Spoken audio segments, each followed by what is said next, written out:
Hello followers. आप लोग कैसे हैं? उम्मीद करता हूं कि आप लोग बहुत अच्छे होंगे। मैं भी बहुत अच्छा हूं। आप लोग के लिए मैं लेक्चर लगातार लेके आ रहा हूं और हर टॉपिक को मैं कवर कर रहा हूं।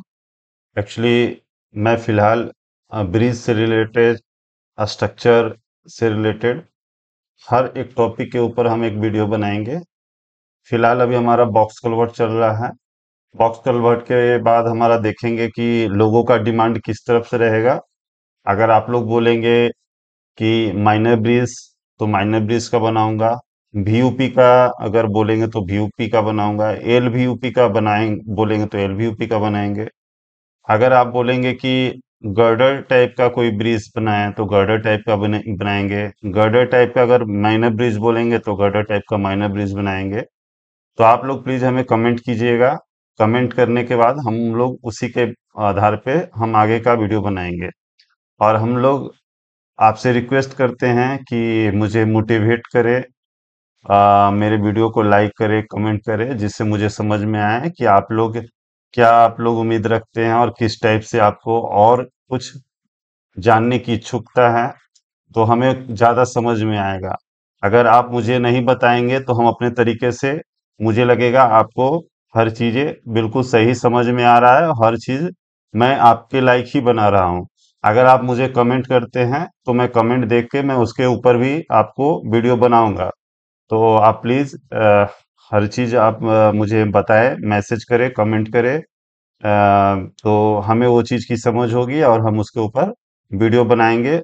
और मेरा वीडियो को शेयर कीजिए, लोगों को बीच में भेजिए। उनको ये चीज़ की समझ होगी, ये चीज़ की पहचान होगी, उन्हें जानने की इच्छुकता होगी, वो भी सीखेंगे। और स्पेशली मैं कॉलेज के स्टूडेंट के लिए मैं बोलता हूँ कि कॉलेज के स्टूडेंट फील्ड पे जाने पे फील्ड पे जाने से पहले अगर वो चीज़ें अगर वो समझते हैं, उस चीज़ का प्रैक्टिस रखते हैं, तो आपका फ्यूचर बहुत बढ़िया होगा। आप एक कम समय में किसी साइट को बहुत अच्छे तरीके से आप उसको संभाल लेंगे और एक अच्छे अर्निंग करेंगे। और आप एक अच्छे इंटरव्यू अगर फेस करते हैं तो एक अच्छी कंपनियों में जॉब लग सकती है। तो आपके कॉलेज के स्टूडेंट जो भी हैं, वो सिविल डिपार्टमेंट से हो या किसी भी पॉलिटेक्निक से हो, इंजीनियरिंग से हो, पॉलिटेक्निक से हो, किसी क्षेत्र में काम कर रहे हैं, उनके लिए बहुत बढ़िया लेक्चर है, बहुत बढ़िया ये चीज़ है। उनको ये चीज़ बिल्कुल देखना चाहिए। टाइम दे के पूरा फुल वीडियो आप देखिए। किसी चीज़ को स्किप करने पे आपको कुछ भी समझ में नहीं आएगा। आप वीडियो को, हर वीडियो का मैं एक सीरीज डाल रहा हूँ। आप स्टार्ट से लास्ट तक हर वीडियो को देखें और लोगों को शेयर करें, अपने फ्रेंड सर्कल में शेयर करें। ये बिल्कुल आपके लिए मैं एक वरदान के जैसा ये आपको दे रहा हूँ। तो मैं आप लोग से बार बार रिक्वेस्ट कर रहा हूँ कि मेरा वीडियो को सब्सक्राइब कीजिए, शेयर कीजिए और बेल आइकन दबाइए कि जिससे कि हर वीडियो आपको, लेटेस्ट वीडियो आपको मिलता रहे। मैं जो भी वीडियो डालूं और आपके पास तुरंत मिल जाए, तो वो चीज़ आपको जानकारी में रहेगा और आप उसको देखिएगा। तो मैं टाइम नहीं वेस्ट करूंगा, मैं आगे का लेक्चर कंटिन्यू करता हूं। हमारा ये बॉक्स कल्वर्ट का 8वां लेक्चर है। और इस लेक्चर में हम लोग रेनफोर्समेंट के बारे में डिस्कशन करेंगे कि कैसे हम लोग एक बॉक्स कल्वर्ट में एक रेनफोर्समेंट को लगाते हैं और ड्राइंग को कैसे स्टडी करते हैं रेनफोर्समेंट को, और उसको हम लोग कैसे एग्जीक्यूट करते समय हम लोग स्ट्रक्चर में रेनफोर्समेंट को प्लेसिंग करते हैं। तो हर चीज मैं एक एक करके हर चीज को देखूंगा और कैसे ड्राइंग को डीपली स्टडी करते हैं। रेनफोर्समेंट किसी भी ड्राइंग का सबसे कठिन चीज होता है। और मैं जो बताऊंगा आपके लिए बहुत इजी हो जाएगा। आप हर चीज बहुत इजी तरीके से करेंगे। मैं आपको बीबीएस भी ऐसा बताऊंगा कि आप बीबीएस भी पूरे अच्छे तरीके से बनाएंगे। तो ये जो आपका रेनफोर्समेंट डिटेल रहेगा, जो स्टील का डिटेल रहेगा, आप उसे बहुत बारीकी से देखिएगा। हम ड्राइंग का रेनफोर्समेंट करने के बाद हम लोग बीबीएस के ऊपर जाएंगे, ठीक है। और जब हमारा बीबीएस खत्म होगा तो हम लोग कोई दूसरे स्ट्रक्चर का हम लोग डिस्कशन चालू करेंगे। हम हर टाइप का हम ब्रीज के बारे में डिस्कशन करेंगे, पियर के बारे में डिस्कशन करेंगे, अबटमेंट के बारे में डिस्कशन करेंगे। बहुत अच्छे अच्छे इंटरेस्टिंग इंटरेस्टिंग स्ट्रक्चर के बारे में डिस्कशन करेंगे, रेनफोर्समेंट, पीएससी गर्डर के बारे में, आरसीसी गर्डर के बारे में। और हम सेगमेंट का भी डिस्कशन करेंगे। सेगमेंट वाले ब्रिज जो होते हैं आजकल आप देखते हैं सिटी एरिया में, जो भी सेगमेंट टाइप का जो ब्रिज बनता है, हम लोग हर ब्रिज के ऊपर डिस्कशन करेंगे, हर ब्रिज का लेक्चर हम लोग लेंगे। तो आप मेरे वीडियो चैनल को लाइक करने और सब्सक्राइब करने के बाद आपको ये सब बेनिफिट मिलेगा। तो हमारे वीडियो को लाइक करिए, सब्सक्राइब कीजिए, लोगों को शेयर कीजिए। यूट्यूब में ऐसा वीडियो बहुत कम मिलता है। हमको नहीं लगता है कि इस टाइप का हर चीज का डिस्कशन किया हुआ कोई वीडियो आपको एक सीरीज वे में मिलेगा, एक सीक्वेंस वे में मिलेगा। ऐसा कोई भी आपके पास लेक्चर नहीं होगा और कोई इतना डीपली डिस्कशन करके आपको उसके ऊपर वीडियो बना के नहीं देगा। ये हमारा सबसे बेस्ट वीडियो है पूरे यूट्यूब में। तो आप प्लीज मेरे चैनल को लाइक कीजिए, सब्सक्राइब कीजिए, शेयर कीजिए और बेल आइकन दबाइए, जिससे मेरा हर वीडियो आपके तक मिलता रहे। चलिए हम लोग आगे देखते हैं स्टील का डिटेल, और हम लोग उसी के ऊपर डिस्कशन करते हैं। ये हमारा कलभट का स्टील का डिटेल है, रेनफोर्समेंट डिटेल है। एक्चुअली हम लोग जो भी आरसीसी स्ट्रक्चर करते हैं, आरसीसी का मतलब ही होता है रेनफोर्स कंक्रीट। ठीक है। तो रेनफोर्समेंट जब तक उसमें नहीं है उसको हम लोग आरसीसी स्ट्रक्चर नहीं बोल सकते हैं। जब उसमें स्टील रेनफोर्समेंट आ गया तो हम लोग उसको आरसीसी बोलते हैं। और पीसीसी में कोई हम लोग रेनफोर्समेंट नहीं देते हैं, हम लोग पीसीसी में सिर्फ प्लेन सीमेंट कंक्रीट ही डालते हैं। तो हमारा जो भी अभी डिस्कशन है बॉक्स कलवर्ट का आरसीसी स्ट्रक्चर के ऊपर डिस्कशन है। और हम लोग इसमें जितने भी स्टील यूज किए गए हैं, हर एक स्टील का हम लोग उसके ऊपर डिस्कशन करेंगे कि कैसे उसका अरेंजमेंट किया हुआ है, क्या उसका एक स्पेसिंग होना चाहिए, और कैसे हम लोग उसको स्ट्रक्चर के ऊपर हम लोग लगाते हैं। ठीक है। तो हर एक चीज हम लोग डीपली डिस्कशन करेंगे। तो आप ये वीडियो को बहुत बारीकी से देखिए, इसको स्किप नहीं करिएगा। ठीक है। तो सबसे पहले हम लोग नोट देखते हैं। हम लोग का नोट क्या है। नोट में हमारा लिखा हुआ है यहाँ पे,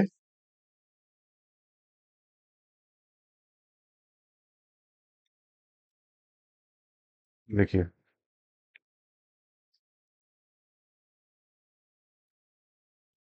नोट है यहाँ पे, नोट को पहले देखते हैं। लोग नोट्स में देखते हैं तो यहाँ पे पहला पॉइंट है हमारा, all dimension are in millimetre, levels in meter and chains in kilometer unless otherwise mention। मतलब ये बोलना चाह रहा है कि जो हम लोग सारे जो डायमेंशन ले रहे हैं वो मिलीमीटर में ले रहे हैं, एमएम में।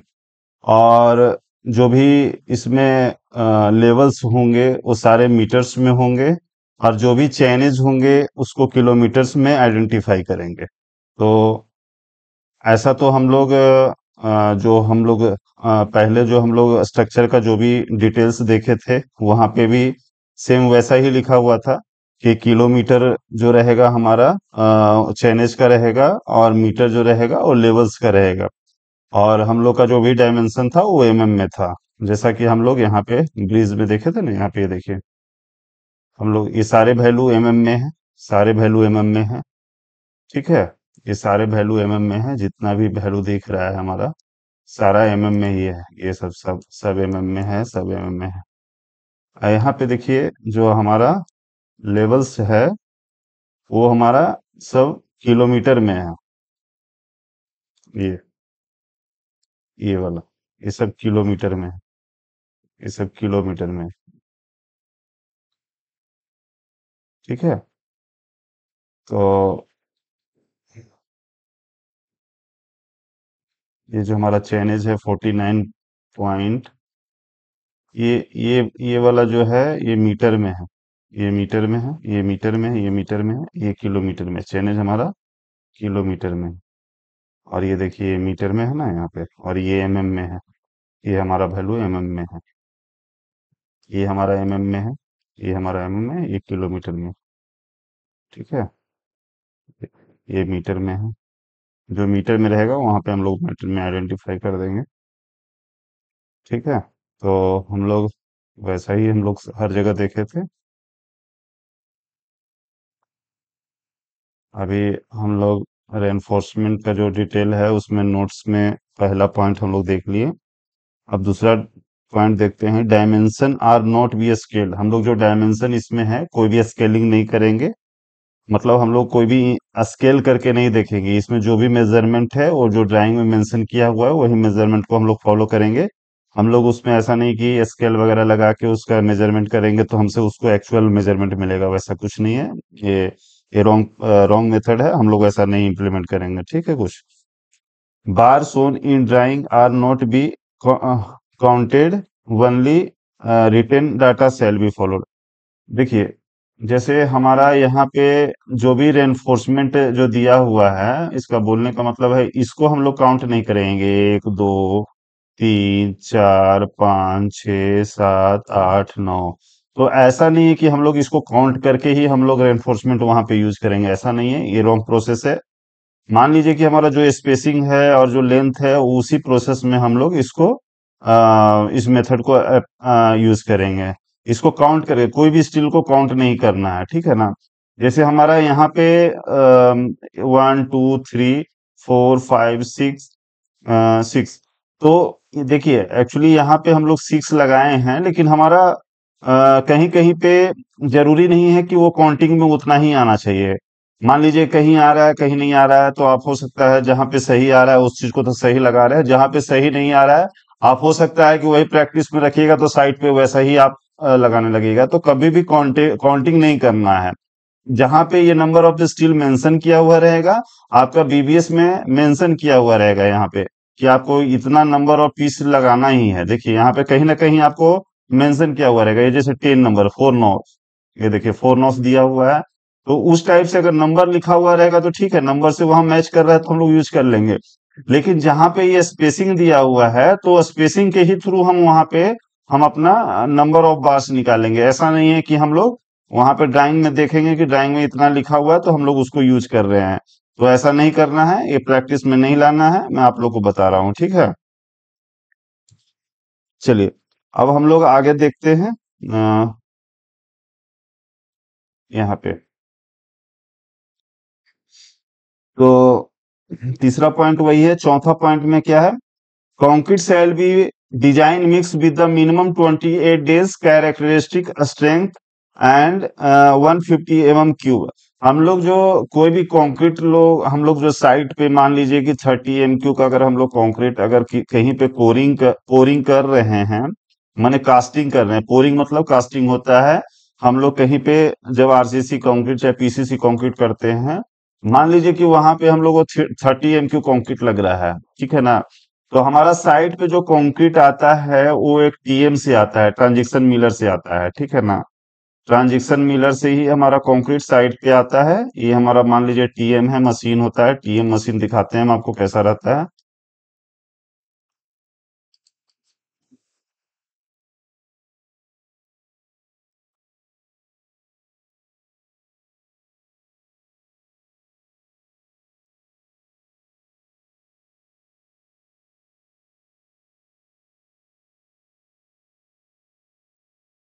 ये देखिए,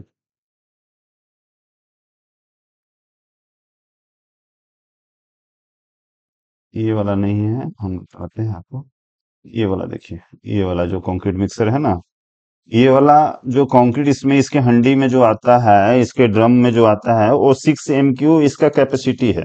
अगर मान लीजिए कैपेसिटी से अगर वो ज्यादा लेके आ रहा है तो ज्यादा ज्यादा 6.5 6.5 या 7 MQ के आसपास में लेके आ सकता है। लेकिन अगर मान लीजिए कि इसका जो वॉल्यूम है, इसमें जो क्वांटिटी आना चाहिए अगर उससे ज्यादा लेके आ रहा है तो वो माने परमिटेड नहीं है, लेकिन वो लेके आते हैं। मतलब वो एक तरह से एक्सीडेंटल भी हो सकता है, पीएम को गिर गिर सकता है, पलट सकता है, किसी भी रीजन में वो कुछ भी कर हो सकता है। तो हमारा जो मैक्सिमम 6 MQ ही है, तो 6 MQ का ही काउंटिंग रहता है। बाकी अगर एक्स्ट्रा लेके आता है तो वो आपके एक पर्ची बना के लेके आता है साइट पे। अ, एक पर्ची बना के लेके आएगा, उसके ऊपर लिखा हुआ रहेगा कि क्वांटिटी कितना है, तो उसमें क्वांटिटी में लिख देता है कि अगर मान लीजिए 6+ है तो 6.2 6.5 कुछ ऐसा कंक्रीट का वहां पे मेंशन किया हुआ रहेगा।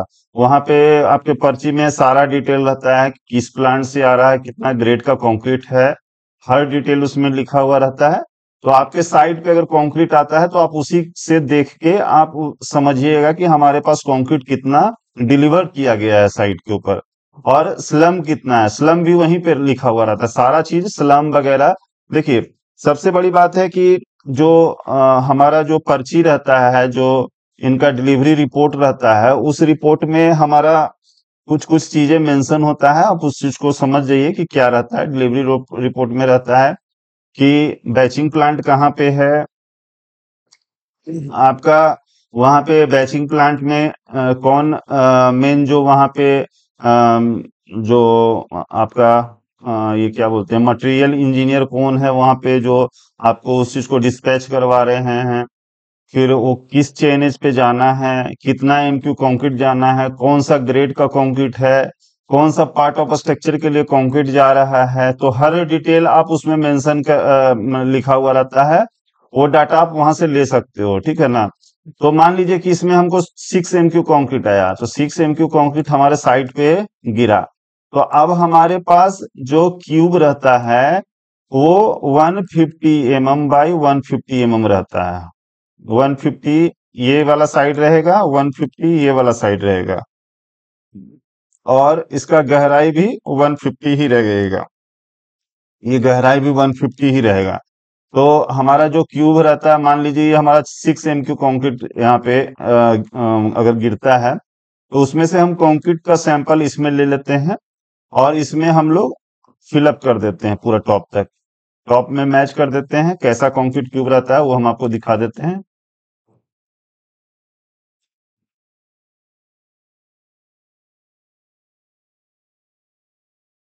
ये देखिए, कंक्रीट क्यूब हमारा बाद में जब हम लोग फिलअप करने के बाद ये हमारा कंक्रीट का शेप रहेगा। ये हर साइड 150 mm रहता है।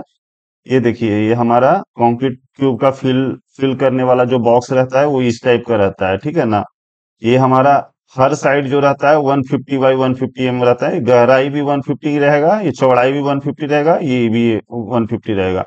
तो ये हमारे साइड पे पर पर एक टीएम एक सैंपल, दो सैंपल, जैसा आपके ये क्वालिटी इंजीनियर अगर आपको बोलते हैं उस टाइप से आप सैंपल कलेक्ट कीजिएगा, और हर में से एक एक सैंपल, दो दो सैंपल आपको कलेक्ट करके इसमें फिलअप करना है।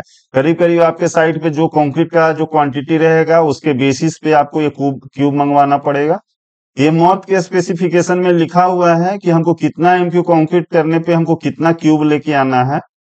तो अगर आपको उसके बारे में भी जानकारी चाहिए तो मैं एक अलग से वीडियो बनाऊंगा, क्योंकि वो आईएस कोड में हम हर चीज को दिखा के और आपको बताऊंगा कि इतना कंक्रीट मंगवाने पे इतना क्यूब हम लोग सैंपल लेते हैं, कलेक्ट करते हैं। फिलहाल हम लोग को उसकी जरूरत नहीं है, अभी हम लोग आगे देखते हैं। तो ये हमारा क्यूब है। क्यूब का साइज, ये इंटरव्यू का क्वेश्चन है, क्यूब का साइज क्या रहता है, तो 150 बाई 150 बाई 150 रहता है, माने 150 mm बाई 150 mm और 150 mm रहता है। तो ये सब इंटरव्यू का क्वेश्चन है। और हम लोग जब उसमें कंक्रीट फिलअप करते हैं तो उसको हम लोग 7 डेज, 7 डेज, 14 डेज और 28 डेज, ये 3 डेज का हम लोग सैंपल कलेक्ट करते हैं, ठीक है ना। एक 7 डेज में टेस्टिंग होता है, एक 14 डेज में टेस्टिंग होता है, 28 डेज में टेस्टिंग होता है। और ये सारे टेस्टिंग का हम लोग उसका स्ट्रेंथ चेक करते हैं कि हमारा स्ट्रेंथ क्या है, और उसी स्ट्रेंथ से हम लोग कंक्रीट का मजबूती चेक करते हैं।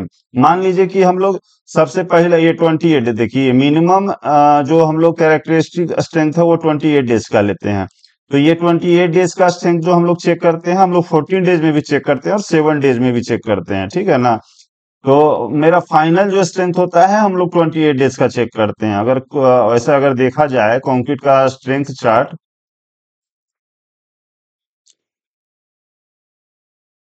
कंक्रीट स्ट्रेंथ एज पर आईएस कोड, ये देखिए, ये हमारा कंक्रीट का स्ट्रेंथ चार्ट, ठीक है ना।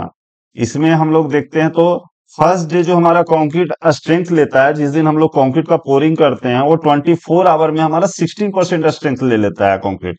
और 3 डेज में 40%, माने नियर अबाउट हम लोग 3 से 5 डेज में हम लोग 50% के अराउंड हम लोग स्ट्रेंथ ले लेते हैं।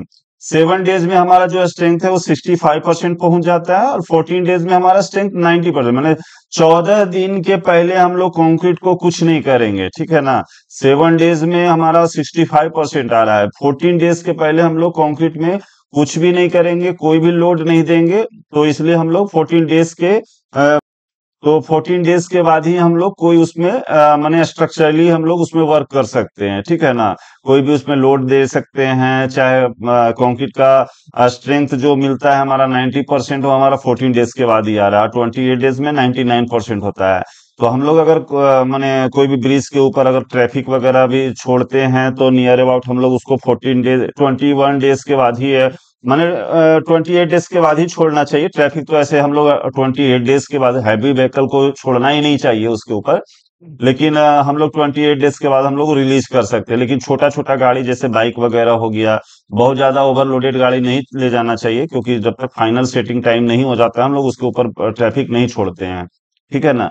तो हम लोग 28 डेज के बाद ही हम लोग कोई व्हीकल वगैरह जो बहुत ज्यादा लोडेड गाड़ी है उसको हम लोग 28 डेज के बाद ही हम लोग उसके ऊपर लोड गाड़ी के छोड़ेंगे, ठीक है ना। 100% स्टैंड ले लेता है। फिर उसके बाद हम लोग देखते हैं तो आरसीसी जो हम लोग बॉक्स कन्वर्ट करेंगे उसमें M30 ग्रेड का हम लोग कंक्रीट यूज करेंगे। जो भी आरसीसी स्ट्रक्चर में, जैसे मान लीजिए कि हम लोग राफ्ट का कंक्रीट कर रहे हैं, वॉल का कंक्रीट कर रहे हैं, स्लैब का कंक्रीट कर रहे हैं, उसमें हम लोग को M30 ग्रेड यूज करना है। पारापेट वाल में भी हम लोग को M30 ग्रेड यूज करना है।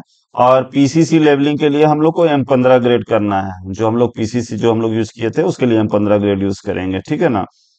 तो अभी हम लोग reinforcement steel shall be HYSD bar 550D, हम लोग जो स्टील यूज करते हैं, रेनफोर्समेंट यूज करते हैं, वो 550D यूज करते हैं। D4 डक्टाइल होता है, डक्टिलिटी, ठीक है ना। तो हम लोग रेनफोर्समेंट इस ग्रेड का यूज करते हैं। जब भी आप साइड पे कोई स्टील आता है तो आप स्टील का वहां पे मार्का लगा हुआ रहता है, उस मार्का में आप चेक कीजिए कि आपका ग्रेड ऑफ स्टील क्या है। हर चीज, एक इंजीनियर है, प्रोफेशनल है, तो आप ये सब चीज को चेक किया कीजिए। ऐसा नहीं है कि जो कंक्रीट आ गया आप उसको यूज कीजिए, तो ऐसा नहीं होता है। जो कंक्रीट आ रहा है, जो स्टील आ रहा है, आप उसको वेरीफाई कीजिए। आप अपने तरीके से वो सब चीज को चेक किया कीजिए कि जो हम कंक्रीट मंगवा रहे हैं M30 ग्रेड का, वो M30 ग्रेड है कि नहीं है। उसका अगर आप ज्यादा प्रोपोर्शन चेक करना चाहते हैं, सीमेंट कितना रेशियो मिला हुआ है, एग्रीगेट कितना रेशियो मिला हुआ है, सैंड कितना रेशियो मिला हुआ है, तो आप उस चीज का भी वेरिफिकेशन आप कर सकते हैं। आप ये सब चीज के लिए आजाद हैं, हर चीज आपको पूछने का हक है। आप हर चीज का जानकारी ले सकते हैं, ठीक है। तो अब हम लोग क्लियर कवर की बात करें। कवर क्या होता है? कवर का इंपॉर्टेंस बहुत ज्यादा स्ट्रक्चर में होता है। आरसीसी स्ट्रक्चर में एक कवर के बिना कोई भी स्ट्रक्चर को हम लोग इम्प्लीमेंट नहीं कर सकते हैं, कास्टिंग नहीं कर सकते हैं। बिना कवर यूज किए हुए हम लोग कोई काम नहीं कर सकते हैं। तो कवर जो होता है जनरली हम लोग दो साइड लिए जाते हैं। एक लिया जाता है अर्देन साइड, और एक दूसरा होता है non Ardern side. Ardern side किसको बोलते हैं? कि जो हमारा अर्थ के फेस में जो कांटेक्ट रहता है, जैसे जो भी फेस, आपका कोई भी फेस जो स्ट्रक्चर का हो, अगर मिट्टी के फेस में वो आ जाता है तो उसको हम लोग अर्देन फेस बोलते हैं। और नॉन अर्देन फेस होते हैं कि हम लोग जिस साइड में मिट्टी का कोई कांटेक्ट नहीं होता है, या तो वहां पे नॉन अर्दन फेस हो गया है कि हमारा जो माने बाहरी फेस हो गया। या तो आप देख लिए जाए तो वहां पे कुछ कोई भी कॉन्टेक्ट्स नहीं होते हैं, वहां पे हवा पानी ये सब वगैरह रह सकते हैं। नॉन अर्दन फेस हो जाता है, माने मिट्टी से अलग साइड का, तो उसको हम लोग नॉन अर्दन फेस बोलते हैं, ठीक है ना। तो हमारा जो टॉप स्लैब है वो 40 mm का हम लोग उसमें हम लोग ये डालते हैं, कवर ब्लॉक डालते हैं। कवर ब्लॉक कितना डालते हैं हम लोग? 40 mm। तो हम आपको दिखाते हैं उसका सेक्शन में। ये हमारा सेक्शन है, और सेक्शन में ये हमारा टॉप स्लैब है। तो देखा जाए तो टॉप स्लैब में हम लोग यहाँ पे हम लोग 40 mm का कवर ब्लॉक डालते हैं, ये पूरा यहाँ से वहां तक। और नीचे भी हम लोग 40 mm का कवर ब्लॉक डालते हैं। ये अर्दन फेस हो गया, ये अर्दन फेस हो गया जिधर हम लोग मिट्टी सॉइल चाहे बैक फिलिंग कोई भी करते हैं, ये अर्दन फेस हो गया।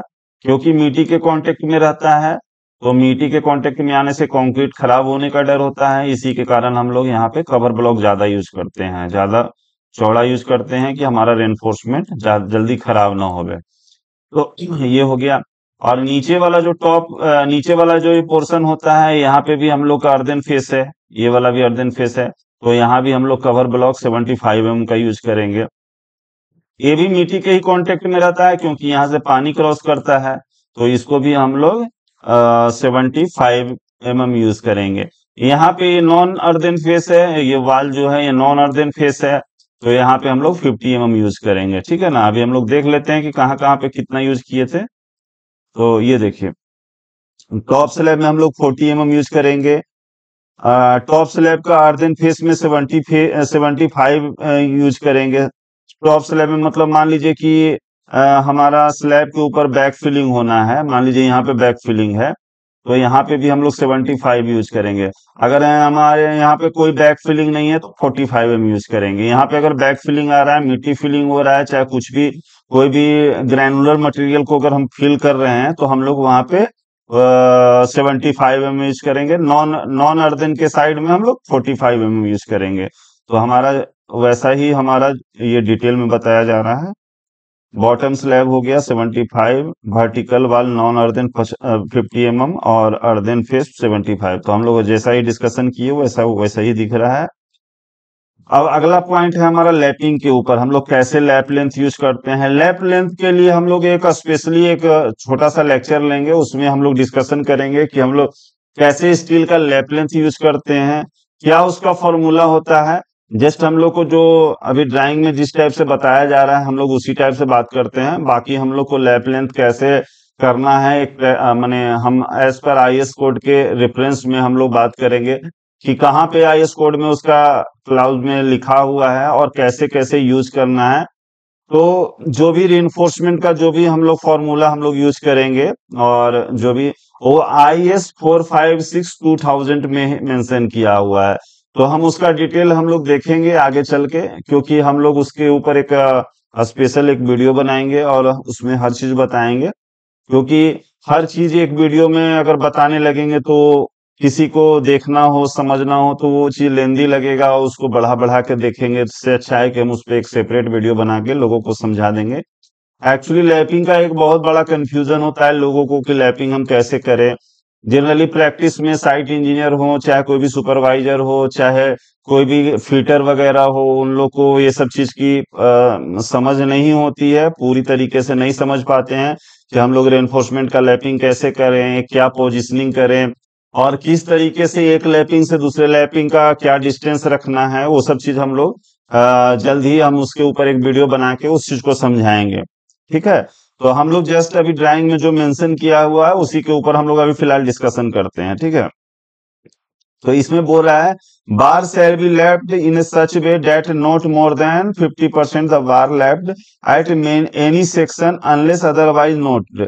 Lap length of the bar top face and top slab of bottom slab shall be 89 D and for other bar be 63 D where D is diameter of the bar. इसका बोलने का मतलब है कि हम लोग कोई भी जो बार का लैपिंग है वो हम जो स्लैब वगैरह में जो बार का लैपिंग करते हैं जो स्लैब पोर्शन में, वहां पे हम लोग 89 D का हम लोग लैपिंग यूज करेंगे। 89 अगर लैप यहाँ पे स्टील का आ रहा है तो 89 D हम लोग यूज करेंगे। 89 D मतलब हो गया अगर 10 mm का स्टील है तो 89 इंटू 10 माने 890 mm हम लोग लैप यूज करेंगे। मान लीजिए कि एक स्टील जा रहा है और दूसरा स्टील का जो लैप आएगा वो 89 D यूज हो गया, मतलब यहां से यहाँ का जब डिस्टेंस देखेंगे तो 890 mm हम लोग यूज करेंगे।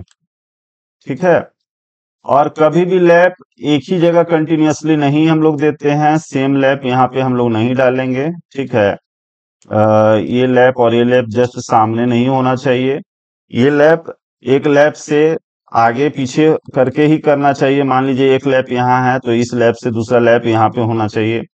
या अब हम लोग इसके ऊपर डिस्कशन करेंगे, ये लैप से ये लैप का कितना डिस्टेंस होना चाहिए। हम इस वीडियो को ज्यादा लेंदी नहीं करेंगे। डिस्कशन हमारा जिस टॉपिक पे डिस्कशन चल रहा है उस टॉपिक पे हम लोग करेंगे। इसके ऊपर हम लोग डिस्कशन जो करेंगे आगे नेक्स्ट टॉपिक में करेंगे। उसका एक सेपरेट वीडियो बना रहे हैं, उसके ऊपर हम लोग इस वीडियो में हम लोग लिंक करेंगे उसको। ठीक है, आप लोग देख लीजिएगा उसको। तो और बाकी सब जगह जो हम लोग लैपिंग करेंगे 63D करेंगे। जैसे मान लीजिए कि अब हम लोग यहाँ पे कहीं लैपिंग कर रहे हैं वॉल में, तो हम लोग 63D यूज करेंगे। सबसे बड़ी बात होता है कि कभी भी हम लोग लैपिंग जो करते हैं वो शेयर जोन में नहीं करते हैं। इस जोन में नहीं करेंगे, इस जोन में नहीं करेंगे, इस जोन में नहीं करेंगे, इस जोन में नहीं करेंगे, क्योंकि ये फेलुअर जोन होता है। यहाँ पे शेयर मूवमेंट ज्यादा लगता है, शेयर फोर्स ज्यादा लगता है, इसलिए हम लोग शेयर फोर्स जहाँ पे लगता है वहां पे हम लोग लैपिंग को प्रोवाइड नहीं करते। लैपिंग जब भी प्रोवाइड करेंगे तो इस सेक्शन में करेंगे, इस सेक्शन में करेंगे, इस सेक्शन में करेंगे और इस सेक्शन में करेंगे। जहां पे हम लोग लिंक वार यूज करते हैं वहां पे हम लोग कभी भी लैपिंग ना दें, कभी भी उस लैपिंग को अवॉइड करें। तो क्योंकि इस जोन में हम लोग कभी भी लैपिंग नहीं प्रोवाइड करते हैं। ये फेलुअर जोन हो सकता है, यहाँ पे हम लोग नहीं करेंगे। ठीक है,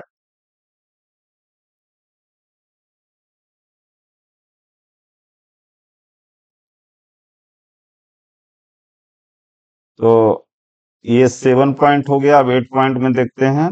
basic anchorage length shall be 63D। Basic anchorage मतलब होता है कि मान लीजिए कि हमारा कोई भी जो बाकी एक्स्ट्रा कहीं भी हमको अगर एल यूज करना है तो उस एल के लिए हम लोग 63D यूज करेंगे। अगर मान लीजिए कि हमारा कोई भी, जैसे मान लीजिए ये वाला जो छड़ है, अगर मान लीजिए यहाँ तक हम लोग को ले जा रहे हैं तो उसका फॉर्मूला के अनुसार से 63 मान लीजिए मेंशन किया हुआ है तो ठीक है, नहीं मेंशन किया हुआ है तो 63D यूज करेंगे। ये सब जो डेवलपमेंट लेंथ कोई भी यूज करेंगे तो हम लोग उसको 63D यूज करेंगे। ठीक है ना, मेंशन किया हुआ है तो ठीक है, नहीं मेंशन किया हुआ है तो इस फॉर्मूला से हम लोग उसको यूज कर सकते हैं। ठीक है, अब देखिए हमारा जो स्टील का लेगेंड्स है, हम लोग जैसे डॉटेड लाइन देखते हैं तो डॉटेड लाइन को हम लोग क्या देखेंगे और डार्कन लाइन को हम लोग क्या देखेंगे। ठीक है ना, तो टॉप वाटर वाटर फेस वार वाटर फेस बार जो रहेगा, टॉप और वाटर फेस बार जो रहेगा हमारा डार्क लाइन से रहेगा। और बॉटम और अर्दन फेस जो रहेगा वो हमारा डॉटेड लाइन से रहेगा। बॉटम देखिए, टॉप और अर्दन वाटर फेस, टॉप और वाटर फेस क्या हो गया, जैसे ये हमारा टॉप हो गया, ये हमारा टॉप हो गया, ये वाला ये पॉइंट ऊपर वाला टॉप हो गया। और अर्दन फेस क्या हो गया, ये नीचे वाला फेस हो गया। तो जो जैसे हम लोग यहाँ पे रेनफोर्समेंट में अगर देखें तो ये देखिए,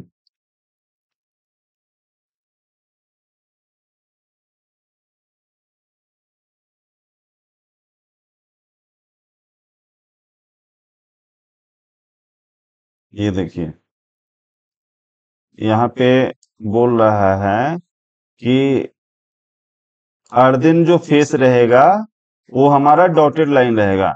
तो ये जो भी डॉटेड लाइन आप देख रहे हैं वो सब हमारा अर्दिन फेस का रहेगा। ये वाला जो हमारा डॉटेड लाइन है, ये सब हम लोग नीचे का माने हमारा जो रेनफोर्समेंट रहता है, ये देखिए दो लेयर में रहता है, एक टॉप लेयर एक बॉटम लेयर। तो टॉप लेयर जो हमारा रहेगा वो डार्क से रहेगा और बॉटम लेयर जो रहेगा, बॉटम लेयर हमारा अर्दिन फेस है तो अर्दिन फेस हमारा क्या रहेगा, डार्क लाइन डॉटेड लाइन से रहेगा। अर्दन फेस, ये भी अर्दन फेस है तो ये भी हमारा डॉटेड लाइन से रहेगा। तो ये सब चीज को ध्यान देना है। और कैसे हम लोग रेनफोर्समेंट अब स्टडी करेंगे, अब हम लोग उसके ऊपर हम लोग एक नेक्स्ट लेक्चर में देखते हैं। फिलहाल अभी हम लोग नोट्स वगैरह सब देख लिए। अब आगे का हमारा डिस्कशन रहेगा कि हम लोग कैसे इस प्लान के ऊपर हम लोग रेनफोर्समेंट को देखते हैं और कैसे समझते हैं। हर चीज आप वीडियो को बहुत बारीकी से देखिए, चीजों को समझिए, वीडियो को लेक्चर को स्किप मत कीजिए, बढ़ाइए मत। ठीक है ना, आगे का लेक्चर मेरा बहुत इंपॉर्टेंट है। अब हमारा जो भी लेक्चर है सारा इंपॉर्टेंट ही जाएगा, तो आप वीडियो को बहुत बारीकी से देखिए। और आगे का लेक्चर आप हम जल्दी ही लेके आ रहे हैं, तो आप उस लेक्चर को आप जल्दी ही देखिएगा। और जो भी हमारा वीडियो है प्लीज आप लोग शेयर कीजिए और फ्रेंड सर्कल में शेयर कीजिए, दोस्तों के शेयर फ्रेंड सर्कल में शेयर कीजिए, कॉलेज के स्टूडेंटों को शेयर कीजिए जिन्हें वो चीजों को समझ सके, जान सके, सीख सके और साइट के ऊपर काम कर सके। तो आज मेरा वीडियो यहीं तक रहता है, आज मैं समाप्त करता हूँ वीडियो। बहुत बहुत धन्यवाद।